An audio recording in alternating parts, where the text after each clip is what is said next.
Hey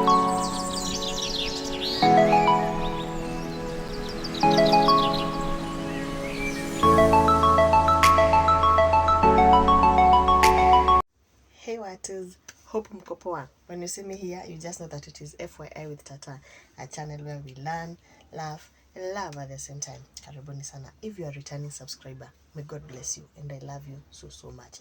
And if you are new here, karibuni sana. This is the best place to be at, where we get to learn some of these things that most people tend to shy away. Because here in this channel, we tend to discuss different topics. Zenye most of the people think that they are hard topics to talk about. So as you have seen on the title, the different types of discharge and their meaning. Well, as a woman, as a lady, our bodies have a way of communicating. Right from the time your cycle begins to the end of your cycle, your body has a way of communicating. Okay. The first day of your cycle is the first day that you see blood. Hata kama ni ka spot, hata kama ni mingi, that's the first day of your cycle. So if your cycle goes for 28 days, the day that you see blood, that's the first day of your cycle. As a woman, our bodies have a way of communicating to us. Ikiwa na shida, your body will tell you. And this communication tends to happen, especially kama kuna shida uko chini kwa Miss VJJ. It is going to communicate clearly and tell you that indeed we have a problem. If it is a good time for you, it is going to tell you. If you're looking to understand your cycle, your Miss VJJ will also communicate.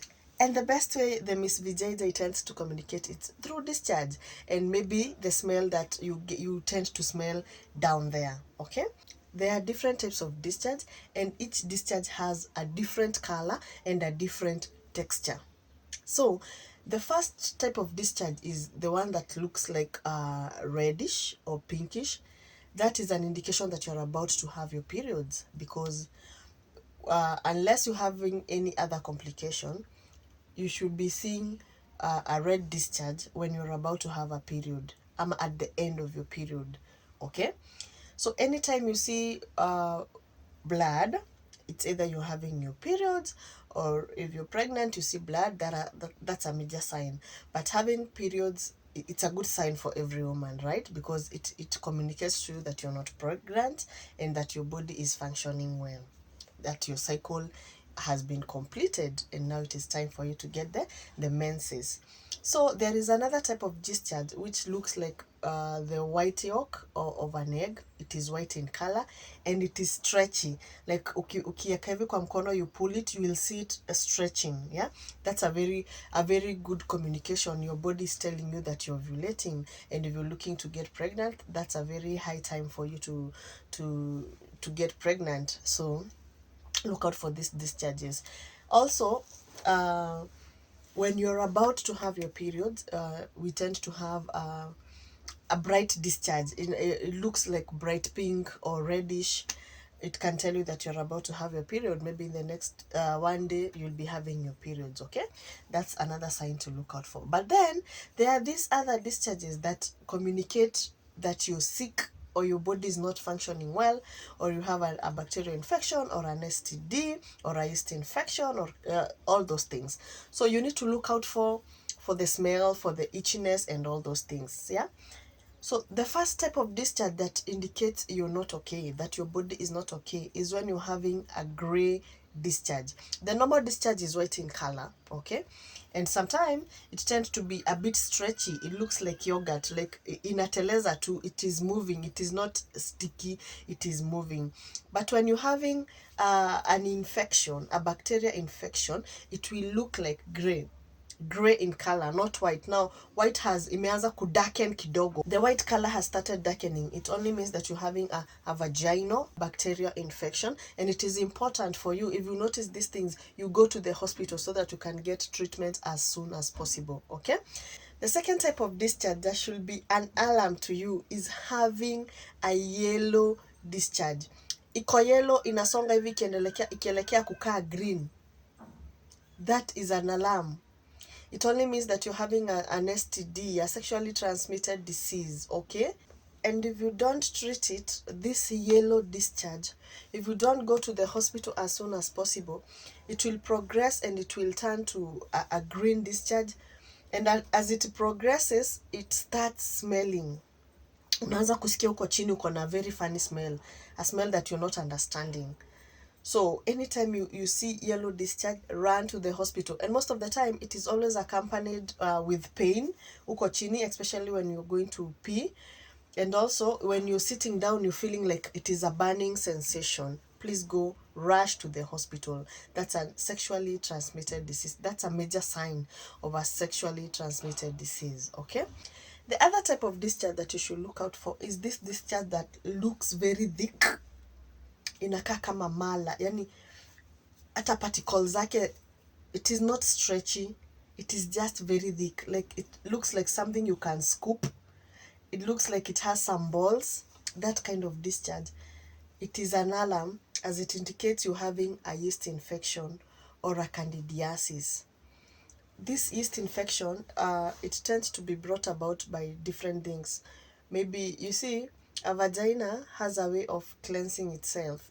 So, inakanga ikiwa wet most of the time. And this means this is a place where bacteria tends to live. So there are good bacteria and bad bacteria. So when you have more of the bad bacteria, it forms the yeasts, and this infection tends to have a very very foul smell.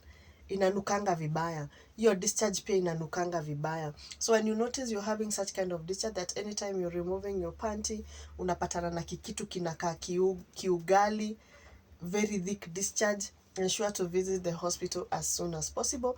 This discharge is also followed with itchiness na some unasikia kamjikuno kengine katamu, unaweza shida ukijikuna, you know.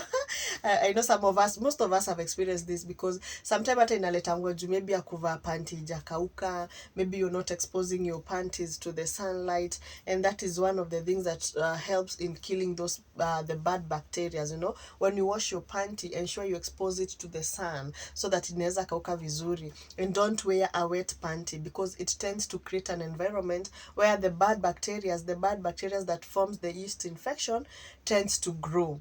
So when you go to the hospital, utapewa tu dawa. There are some medication that you're going to be given that you insert on your vagina for candidiasis.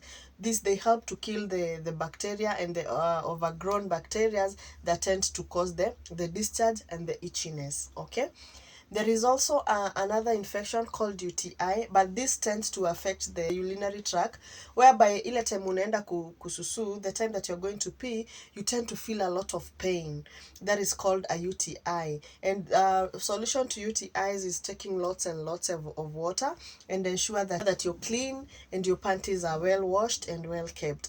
For yeast infection, it is important to ensure that you're taking yogurt regularly. Yogurt has those bacteria that tend to kill the yeast infection bacteria. Yogurt has the good bacteria that tend to fight some of these bacteria that affect our pudesh. So it is important to invest in taking yogurt, and ensure to take lots and lots of water.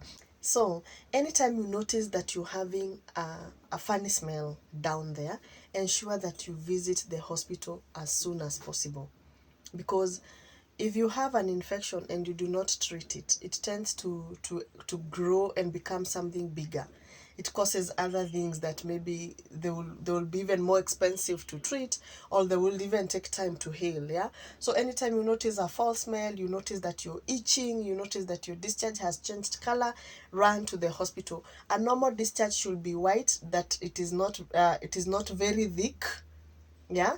And either red to mean that you're on your menses, ama the dark one to mean that your period is coming to an end, ama the clear one that indicates that you are ovulating.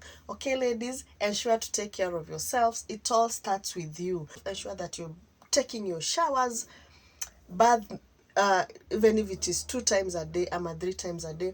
Ensure that you are clean. The Bible says that cleanliness is second to godliness. Okay, ensure you maintain your cleanness. And anytime you go to the washroom, ladies, don't forget that wiping is from front to back. like you wipe like this, okay, not like this. So this is the bum, this is the pudesh. So you don't wipe from the bum to the pudesh, you wipe from the pudesh to the bum, so that you do not bring the bacteria that are always located on the bum, you bring them to the front, because those bacteria tend to cause infections, and you don't want to have infections, because when you wipe from back to front, unapanguza hizi bacteria za nyuma, unazileta mbele in a place that they are not supposed to be living at. So it is important to know how to wipe. And when you're also using pads, do not use smelly pads, because they tend also to bring the infection. That place should be as natural as possible. Even if you're using wipes, don't use wipes that have scents. Don't use soaps that have scents to clean that area. Also, do not dodge. Usieke vitu huko ndani ati uneka kitambaa you're cleaning. Hapana. Take care of your pudesh. This thing, when God created it, he created it in a way that it has a self-cleansing mechanism, that even if you do not put soap inside there or water, it will still clean itself. Okay, ladies, ensure to be responsible for your hygiene. Ensure that you're clean. We do not want to have women smelling. We are beautiful, and we should be responsible for ourselves. Ama namna gani, my friends? Okay.